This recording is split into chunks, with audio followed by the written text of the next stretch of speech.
समय और समझ दोनों एक साथ कभी नहीं आते।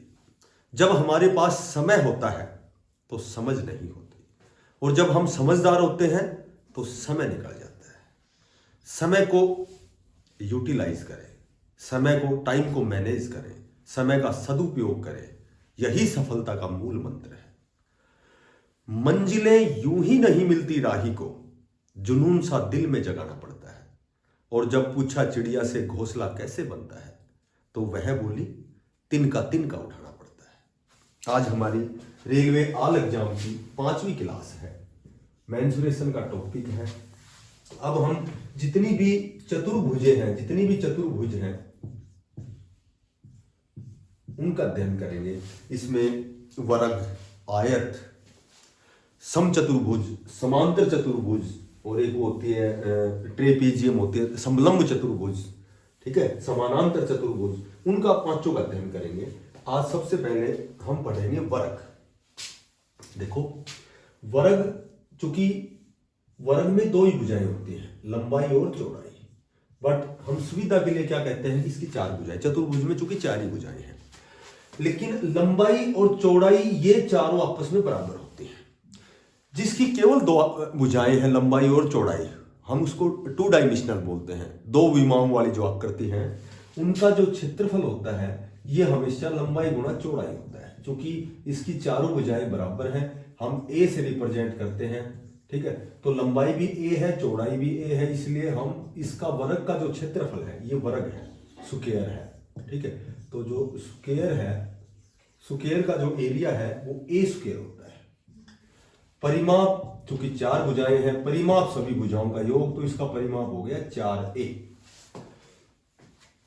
एक वर्ग है, ठीक है, एक वर्ग है, इसकी मान लो 4 भुजाएं बराबर है। अब 4 भुजाएं जब इसकी बराबर हैं तो सबसे पहले तो इसका डायगोनल कैसे निकालेंगे, इसका विकर्ण कैसे निकालेंगे, वही कर्ण हो गया, आधार की 2 जमा लंब की 2, तो ये होता है √2a। ये मैंने पहले भी बताया था निकाल के। तो इसका जो विकर्ण होता है, इसका जो विकर्ण होता है वो √2a होता है। क्योंकि जब आधार की 2 करेंगे, लंब की 2 करेंगे और दोनों को जोड़ेंगे 2a स्क्वायर, और कर्ण निकालेंगे तो रूट स्क्वायर रूट में आएगा, स्क्वायर से स्क्वायर रूट कैंसिल, a बाहर आ गया, 2 पे रूट रह गया, तो ये कर्ण की लंबाई। और ये 4 भुजाओं, चारों से घिरी हुई आकृति, इसको कर्ण को हम विकर्ण बोलते हैं। त्रिभुज में इसको कर्ण बोलते हैं, ठीक है, और इसमें हम बोलते हैं विकर्ण। अब कई बार क्या होता है कि केवल और केवल हमें विकर्ण दे दिया, ठीक है, विकर्ण दे दिया, तो एक वर्ग का विकर्ण दे दिया। अब विकर्ण देने के बाद यदि क्षेत्रफल पूछा जाता है तो आपको क्या करना है कि विकर्ण है, विकर्ण को विकर्ण से ही गुणा करना है और इसका हाफ कर देना, आधा कर देना, 2 का भाग देना है। विकर्ण √2a और गुणा √2a और अपॉन 2, ये पूरा 2 हो गया। इस 2 से ये 2 कैंसिल, a को a से करेंगे तो a स्क्वायर, तो इसका क्षेत्रफल आ जाएगा a स्क्वायर। तो इसका क्षेत्रफल ये और लिखो कि इसका क्षेत्रफल होता है विकर्ण गुणा विकर्ण और बटे 2, ये इसका क्षेत्रफल होता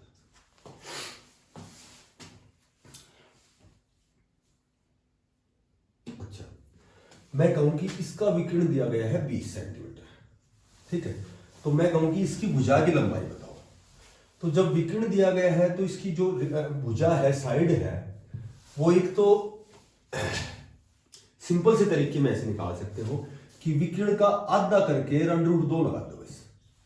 यदि विकर्ण दिया गया है, एक वर्ग का विकर्ण दिया गया है और उसकी भुजा निकालनी है, तो विकर्ण को आधा करो और √2 लगा दो। एक तो ये तरीका। दूसरा, यदि विकर्ण दिया गया है तो भुजा निकालने के लिए, भुजा निकालनी है, तो एक तरीका ये होता है कि पहले इसका क्षेत्रफल निकालो, और क्षेत्रफल मैंने बताया है कि विकर्ण को विकर्ण से गुणा करेंगे और 2 का भाग दे देंगे, तो क्षेत्रफल आ गया हमारे पास 200 वर्ग मीटर। और क्षेत्रफल क्या होता है वर्ग का, a स्क्वायर होता है। a स्क्वायर बराबर हमारे पास क्या निकाल लिया हमने, 200, तो a निकालेंगे तो 200, ये स्क्वायर स्क्वायर रूट में आएगा, ये आ गया 100 दूनी 200, तो 100 का वर्गमूल क्या आ गया 10 और √2, तो इसकी भुजा आ जाएगी 10√2। एक ये तरीका होता है भुजा निकालने का। पहले इसका एरिया निकालो, और एरिया जो उसका सूत्र होता है एरिया का, a स्क्वायर होता है, ये इसको बराबर रख दो एरिया के, a निकल जाएगी, एक भुजा निकल जाएगी। ठीक है। मान लो एक वर्गाकार खेत है, ठीक है, एक वर्गाकार खेत है और इसकी जो भुजा दे रखी है वो 20 मीटर है, तो चूंकि चारों बराबर है, अब ये 20 इसकी भुजा है, लंबाई भी 20 है, इसकी चौड़ाई भी 20 है। अब क्या कर दिया कि इस खेत के चारों ओर 2 मीटर चौड़ा रास्ता दे दिया, इसके चारों ओर 2 मीटर चौड़ा रास्ता दे दिया। अब कहें कि इस रास्ते का क्षेत्रफल बताओ, तो सीधी सी बात है, यदि रास्ता बाहर है तो भाई ये रास्ते का क्षेत्रफल, एक तो ये हो गया कि भाई रास्ते सहित खेत का क्षेत्रफल और माइनस केवल खेत का क्षेत्रफल। एक तो ये तरीका है इसका कि अब जब रास्ते सहित इसकी, पहले तो इस खेत की लंबाई मात्र 20 है, लेकिन 2 मीटर रास्ता ये बढ़ गया और 2 मीटर ये बढ़ गया, तो इसकी लंबाई तो होगी 20 और 2 और 2 4, 20 और 4 24, ठीक है, और इसकी चौड़ाई 20 थी पहले, 2 इधर बढ़ गई 2 इधर बढ़ गई, तो 24 ये बढ़ गई।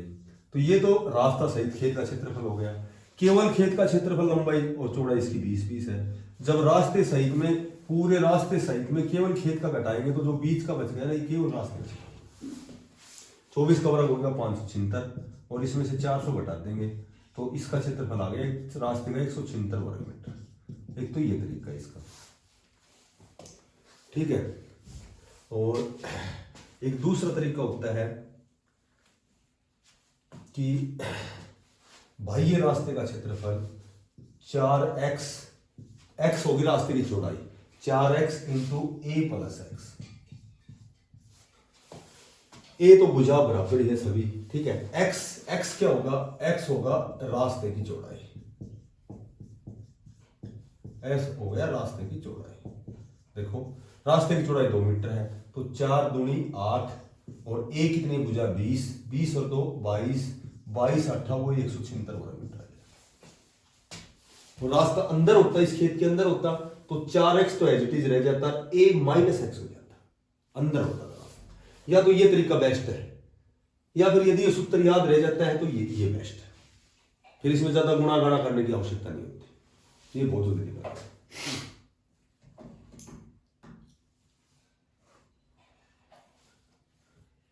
ठीक है।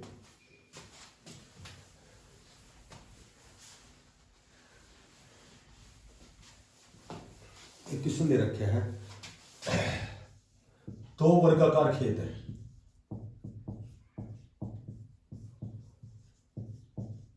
दो वर्गाकार खेत है, इसमें एक का क्षेत्रफल 1 हेक्टेयर है, 1 हेक्टेयर है, तथा दूसरे का क्षेत्रफल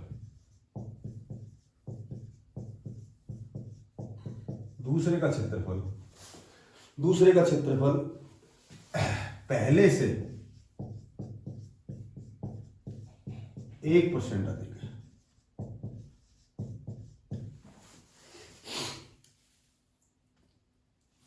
दोनों का अंतर बताओ।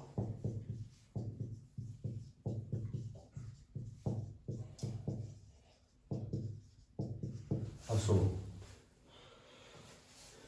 एक जो हेक्टेयर होता है ये हमेशा 10,000 वर्ग मीटर के बराबर होता है, ये याद रखना है, ठीक है। तो पहले का जो क्षेत्रफल है 1 हेक्टेयर है, यानी कि क्षेत्रफल क्या होता है, ए स्क्वायर होता है। पहला जो वर्ग है उसका क्षेत्रफल ए स्क्वायर बराबर 10,000 है, तो ए कितना आ गया हमारे पास 100 आ गया, क्योंकि ये जो स्क्वायर है ये इधर रूट में जाएगा, तो 2 जीरो की 1 जीरो, इस 2 जीरो की 1 जीरो और 1 का वर्गमूल 1 ही होता है, ठीक है। तो जो दूसरा है, दूसरे की भुजा क्या आ गई, दूसरे की भुजा आ गई 101 मीटर आ गई, क्योंकि 1% अधिक है, इसकी 100 है तो इसकी कितनी हो गई 101 मीटर आ गई। अब दोनों के क्षेत्रफलों में अंतर बताना है, कैसे बताएंगे, क्या होता है क्षेत्रफल होता है ए स्क्वायर और इसका क्षेत्रफल क्या हो गया ए स्क्वायर। तो ये बताओ कि इसका ए स्क्वायर क्या हो गया, अंतर कैसे निकालेंगे, बड़ी भुजा कौन सी की 101 का वर्ग, ये इसका क्षेत्रफल आ गया, इसका क्षेत्रफल आ गया 100 का वर्ग, ये आ गया। ठीक है, अंतर का मतलब घटाना। ए स्क्वायर माइनस बी स्क्वायर क्या होता है, एक तो ए माइनस बी और एक हो गया ए प्लस बी, ये सूत्र होता है, कल मैंने बताया था। तो इसमें से 100 घटाओगे तो 1 बच जाएगा, अगर 1 को गुणा करोगे 101 को 100 जोड़ोगे सॉरी 100 कितना हो गया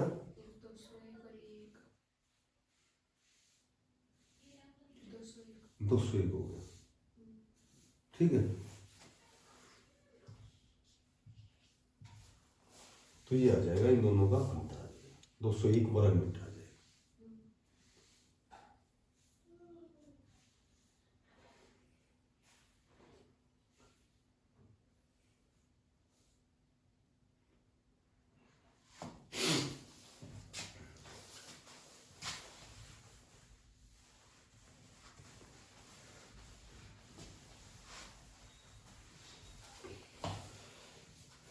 तीन मीटर भुजा वाले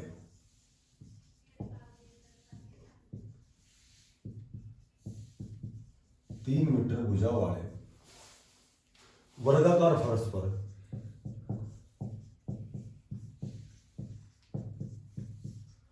वर्गाकार फर्श पर 20 सेंटीमीटर गुणा 30 सेंटीमीटर 30 सेंटीमीटर साइज के कितने पत्थर लगेंगे, पत्थरों की संख्या बतानी है। और मैंने बताया था कि जब भी संख्या बतानी हो तो हमेशा बड़ी आकृति के क्षेत्रफल में छोटी आकृति के क्षेत्रफल का भाग देना है। यह टोटल एक फर्श है, ठीक है, इसकी ये वर्गाकार है, इसकी 3 मीटर लंबाई चौड़ाई चारों भुजाएं बराबर है। मैंने बताया था जब भी इकाई बराबर नहीं है तो हमेशा छोटी इकाई बनाई जाती है। ये मीटर है, ये सेंटीमीटर है, तो एक जो मीटर होता है इसमें 100 सेंटीमीटर होते हैं। तो अब इकाई बराबर करे बिना है सवाल नहीं निकलता कभी। ये 3 मीटर है तो ये 300 सेंटीमीटर होगा, ये 300 सेंटीमीटर, ये 300 सेंटीमीटर।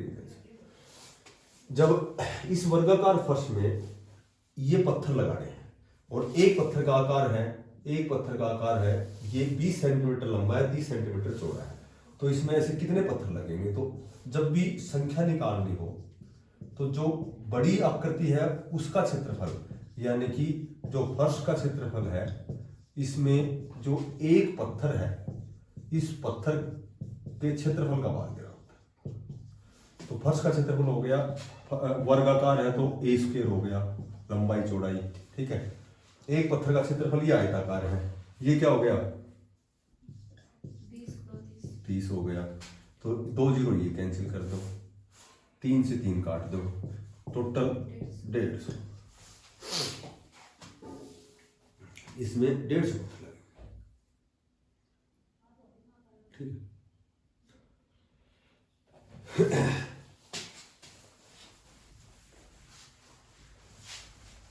नेक्स्ट क्वेश्चन दे रखे हैं कि 2 वर्गों का परिमाप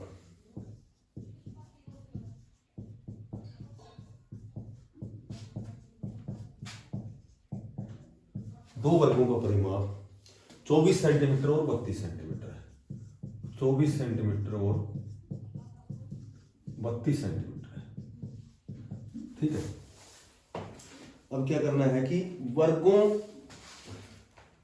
वर्गों के क्षेत्रफल के योग के बराबर क्षेत्रफल वाले तीसरे वर्ग का परिमाप बताना है। ये जो 2 वर्ग हैं इनके क्षेत्रफलों के योग के बराबर तीसरा वर्ग बनाना है और तीसरा वर्ग के परिमाप की लंबाई बतानी है, इसका परिमाप बताना है। तो सबसे पहले तो एक जो वर्ग है इसका परिमाप है 24 सेंटीमीटर, इसका परिमाप 24 सेंटीमीटर। दूसरा वर्ग है इसका है 32 और इससे तीसरा बनाना है। तो सबसे पहले तो परिमाप दे रखे हैं। परिमाप क्या होता है इसका 4 गुना भुजा, तो इसका परिमाप है 4a बराबर 24, इसका परिमाप है 4a बराबर 32। ये आ गया हमारे पास 6 सेंटीमीटर, 4 का भाग देंगे 4 संगा 24। इसकी ये क्या आ गई 32 में 4 का भाग देंगे 8 चौका 32। अब क्षेत्रफलों का योग करना है तो इसका क्षेत्रफल क्या हो गया ए स्क्वायर, इसका क्षेत्रफल भी क्या होता है ए स्क्वायर, ए क्या निकाल दिया हमने 6, तो इसका आ गया 36 64 और दोनों का योग आ गया 100, क्योंकि दोनों का जो क्षेत्रफलों का योग है 100 आ गया। तो इसके तीसरे वर्ग के बराबर करना है, तो ये क्षेत्रफल 100 आ गया, तो इसका क्षेत्रफल भी कितना आ गया 100 और वर्ग का क्षेत्रफल क्या होता है ए स्क्वायर बराबर कितना आ गया 100। ए क्या आ गया हमारे पास 10, क्योंकि ये स्क्वायर इधर क्या स्क्वायर रूट में जाएगी, तो 10 ये आ गई, तो सारी भुजाएं वर्ग के बराबर होती हैं। ठीक है, पूछा क्या है हमारे पास परिमाप, परिमाप क्या होता है 4 गुना भुजा, तो भुजा हमने क्या निकाल दी 10, तो तीसरे का परिमाप क्या आ जाएगा 4।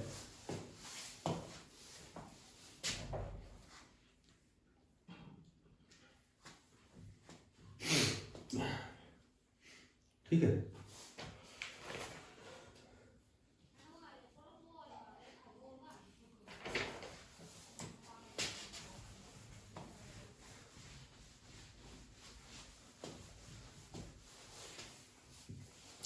किसी वर्ग का विकिरण एक वर्ग है, इस वर्ग का जो विकिरण दिया गया है, एक वर्ग का विकिरण 4√2 मीटर है। ठीक है, अच्छा एक अन्य वर्ग का विकिरण, कोई एक अन्य वर्ग है, एक अन्य वर्ग का विकिरण, एक अन्य वर्ग का विकिरण जिसका क्षेत्रफल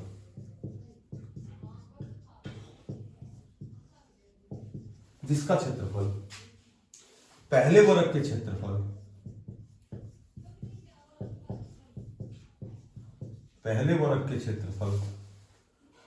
का दुगुना है।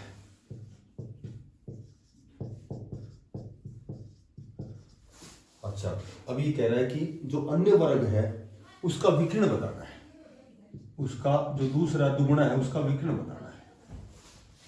ये सवाल कह रहा है कि एक वर्ग दिया गया है, इसका जो विकिरण है ये 4√2 दे रखे हैं।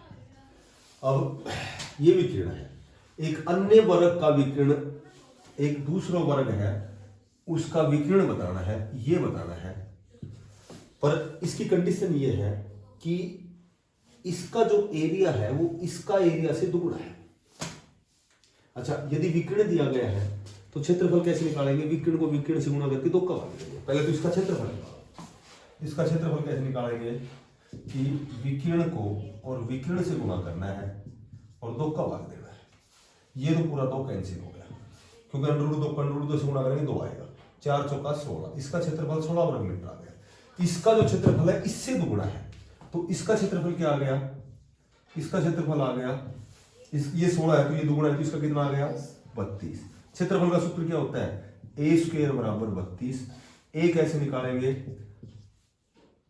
ये जो स्क्वायर है ये √, में आएगा, तो a बराबर √32 आ गया। अब a निकालेंगे तो 16 दूनी 32 और 16 का वर्गमूल आ गया 4 बार, अंदर रह गया 2। तो ये बात, तो इसकी जो वर्ग की भुजा हमने निकाल दी, a हमने क्या निकाल दी, ये निकाल दी 4√2 और 4√2 निकाल दी। तो अब इसका हमें निकालना है विकिरण निकालना है। विकिरण कैसे निकालेंगे, कर्ण कैसे निकालेंगे, आधार की 2 जमा लंब की 2। कैसे निकालेंगे, यहां निकाल देता हूं। कर्ण कैसे निकालेंगे, कर्ण या विकिरण की बात है। ये निकाल दिया हमने आधार की 2 जमा लंब। आधार क्या हमारे पास सेम है, तो भुजा सारी बराबर होती है और ये भी 4√2 आ गया। तो ये देखो ये स्क्वायर से स्क्वायर रूट कैंसिल, 4 का वर्ग 16 दूनी 32 और 4 चौक 16 दूनी 32 और 32 कितना आ गया 64 और कर्ण निकालेंगे तो ये स्क्वायर इधर आएगा √2 में, तो इसका जो विकिरण हमने निकाल दिया वो 5। तो ये थोड़े से है ना घुमा रखे क्वेश्चनों को, बाकी ऐसा कुछ नहीं है। 2 3 बार निकालेंगे तो समझ में आ जाएगी।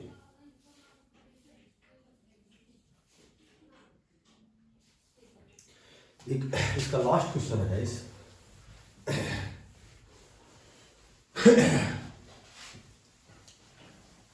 ये कह रहा है कि कोई वर्ग है, इस वर्ग के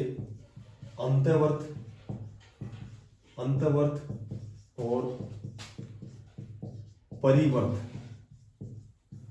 के क्षेत्रफलों का अनुपात बताना है।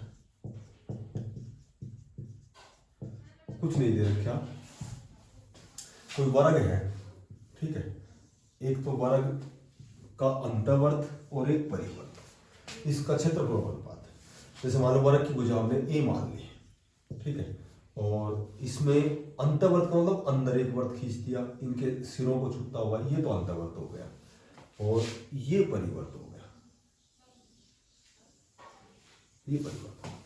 अब रेडियस क्या होती है? रेडियस सेंटर से किधर भी जाओगे ना तो ये इसकी त्रिज्या होती है, ठीक, ये त्रिज्या।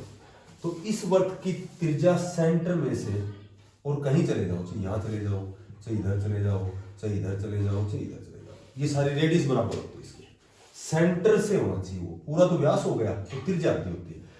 तो अब ये ए है, ये ए है, तो ये भी ए है, क्योंकि ये भुजा और ये भुजा बराबर है, ठीक है। तो इसकी रेडियस क्या हो गई?